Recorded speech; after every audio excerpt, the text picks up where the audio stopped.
Então acho que ficou claro então, né? Eu sou o neto mais querido. Né, David? Ficou claro? Ficou? Quê? Ficou claro que eu sou o neto mais querido? Claro? Ficou claro, tá tudo certo, né? Não. Eu sou, né?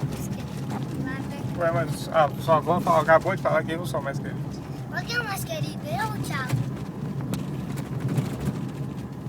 Viu? Ela apontou pra mim. Assim, ó.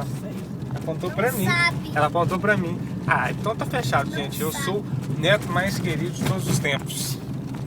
Não é, ela disse De todos os não queridos? sabe. De todos os Ela queridos? não sabe. Eu sou o mais querido de todos. Eu sou o super Ela ultra. Eu sou. não sabe. Então tá, você é o seu neto mais querido, tá? Você.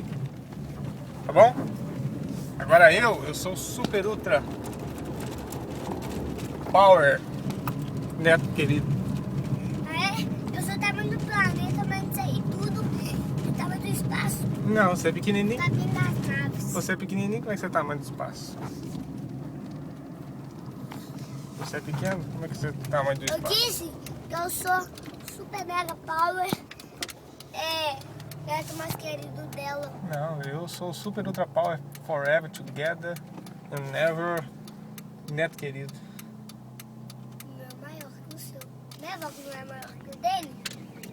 O meu é maior do planeta. Não, você é só o neto querido. Da noite. Da lua. Do espaço. Você é só o neto querido. Eu sou Sou não. super ultra power.